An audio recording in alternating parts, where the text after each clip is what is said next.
see a lot of consistent issues without my ward in the city that I believe a bold policymaker could solve just with a little bit of with legislative action. I think it'd be really simple.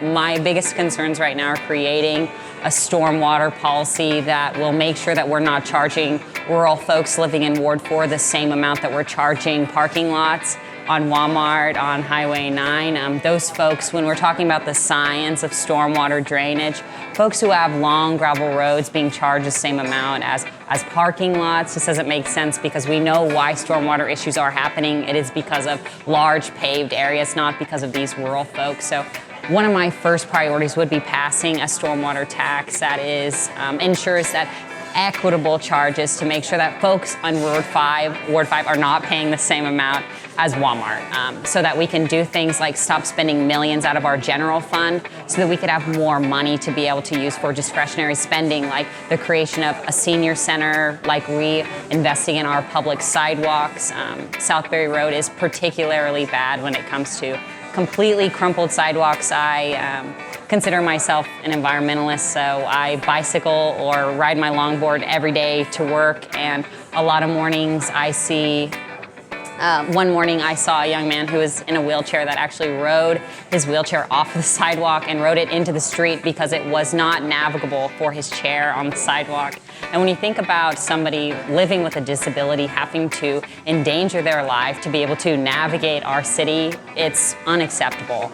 And these seems to be the issues on the front of public officials' minds. There's not a ton of street lights along Southbury Road, so not only is the sidewalk crumbling, but there's not a lot of light illuminating that area, make it even more dangerous to navigate during the daytime. So I'm running because there are real people living in my ward struggling with the same issues as me, and we need a city council person who's going to be a mouthpiece for what the people are feeling. The role of city government should be to directly represent the people that are our neighbors. I don't feel like that's happening right now, and I feel like our campaign has knocked thousands of doors already. We consistently hit the district every single day. We have passionate volunteers that get out there and make the magic happen, and our campaign has been on the front lines for months, asking people what they're concerned about, what they're passionate about, and what they want to see changing in our city. And we have been hearing a resounding chorus of busing, a senior center, and sidewalks.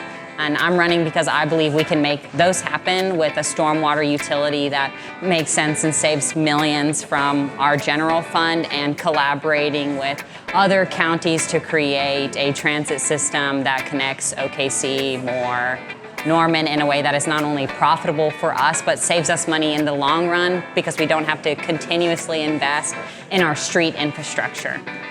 I get a little bit excited because I don't think it's about me. Norman doesn't need a boss. Norman is a boss on its own. Norman is the most uniquely political place inside of Oklahoma City. We are one of the most progressive.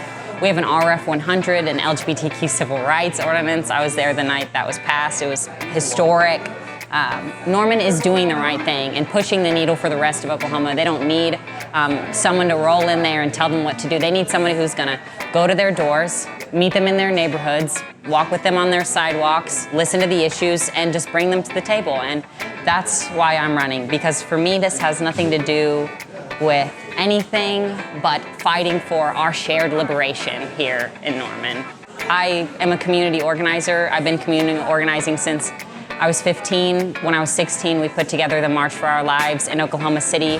I've organized demonstrations with anywhere from 700 to 7,000 people in the city, and if I can get 7,000 people to come to a demonstration in Oklahoma City about common sense gun reform, I feel confident that I can reach across the aisle, reach across the issue to have just the real conversation about the issues that are underlying the problem: safety, security, ability to work, livable wages, paid sick leave, things that our city has control over on the municipal level that could make life for everyone in Norman so much easier. Yeah, right now I serve as the chair of Sunrise Norman, which is the leading environmental group led by young people. I've been to lots of trainings. I'm really focused as well on making sure Norman meets its RF 100 goals by becoming carbon neutral, not by any target date, but rather as soon as possible. as a young person, my incentive to create bold policy is the fact that it is truly my future on the line, and public busing and walkable sidewalks is the bare minimum to get cars off the road to make it possible for Norman to even start minorly scaling back its carbon emissions.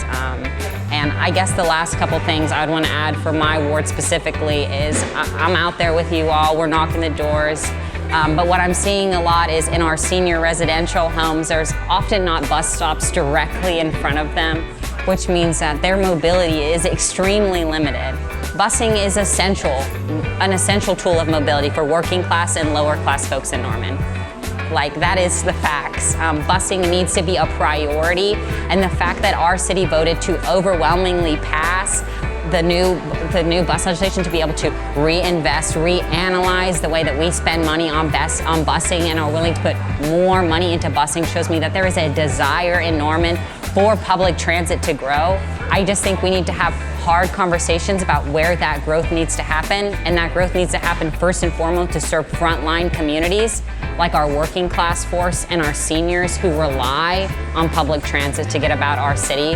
A connected city is essential for a prosperous city, and so my campaign is truly just focused on the frontline issues for people that are living every day in the grind that can be alleviated. A lot of this suffering can be alleviated by policymakers that sit at the table and refuse to get up until life is better for working class Normanites, and that is what my campaign would do.